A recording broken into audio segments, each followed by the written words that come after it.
Waalaikumsalam warahmatullahi wabarakatuh. Perkenalkan, saya dari Amata, Direktur Direktur Informasi Keluarga mempresentasikan menyelesaikan perkara pertanahan di pengadilan. Perkara pertanahan dapat diselesaikan di pengadilan melalui pengadilan tata usaha negara atau PT-UN atau pengadilan negeri atau PN tergantung pada kewenangan yang dimiliki. PT-UN berwenang menangani perkara yang berkaitan dengan kewenangan, prosedur, dan substansi dalam penerbitan surat pemberian hak atas tanah atau sertifikat hak atas tanah. Dalam lingkup kekuasaan kehakiman, peradilan tata usaha negara atau peradilan tersebut merupakan salah satu pelaku kekuasaan kehakiman bagi rakyat mencari keadilan yang berwenang memeriksa, mengadili, memutus, dan menyelesaikan sengketa tata usaha negara sebagaimana diatur dalam pasal 4 UU 49/2004 dan pasal 25 ayat 5 Undang-Undang Kekuasaan Kehakiman. Kekuasaan kehakiman di lingkungan peradilan itu dilaksanakan oleh pengadilan tata usaha negara atau PT-UN yang merupakan peradilan tingkat pertama dan peradilan tinggi tata usaha negara atau PT-UN yang merupakan pengadilan tingkat tinggi dan berpijak pada Mahkamah Agung sebagai pengadilan negara tertinggi. Pengadilan negeri berwenang menangani perkara yang berkaitan dengan kepemilikan hak atas tanah itu sendiri.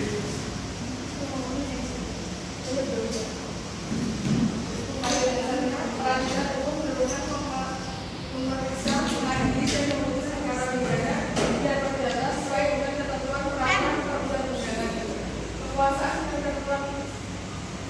Kekuasaan kehakiman di lingkungan peradilan umum dilaksanakan oleh pengadilan negeri atau PN yang merupakan pengadilan tingkat pertama dan pengadilan tinggi yang merupakan pengadilan tingkat tertinggi dan berpijak pada Mahkamah Agung sebagai pengadilan negara tertinggi.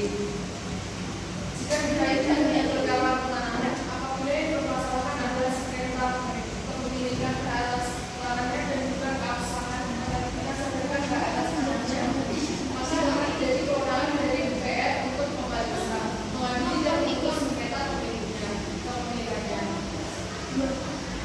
Selain melalui pengadilan, sengketa tanah juga dapat diselesaikan melalui jalur notifikasi seperti mediasi, arbitrase, konsiliasi, konsultasi, negosiasi, dan penilaian ahli.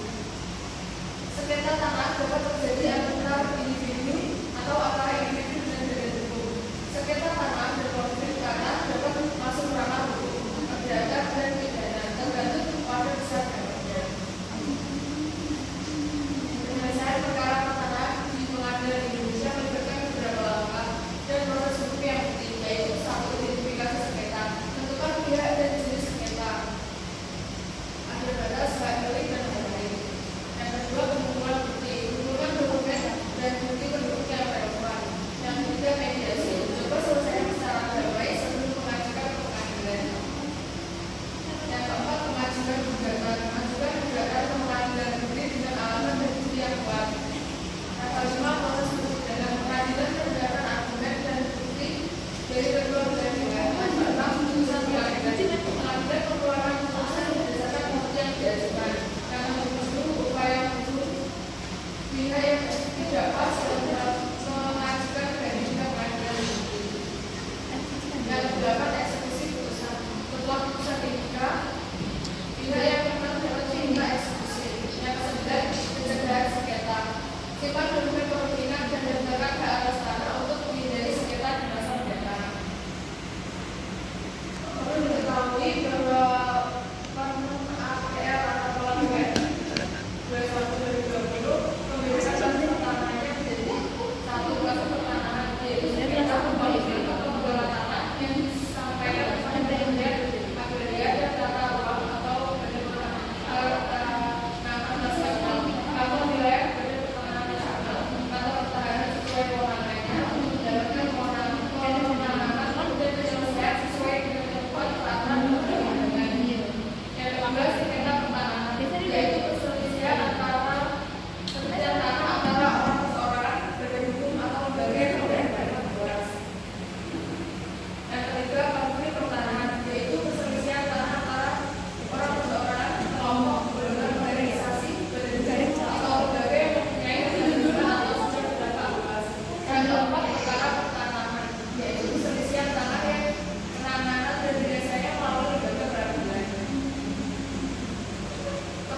mengetahui dahulu apa yang dipermasalahkan dalam penerapan tanah tersebut. Jika ada permasalahan, misalnya apakah keabsahan dari penerbit sertifikat hak atas tanahnya atau sengketa kepemilikan hak atas tanahnya, mengingat prestasi hal tersebut diselesaikan melalui lembaga peradilan yang berbeda, yaitu peradilan tata usaha negara dan peradilan umum.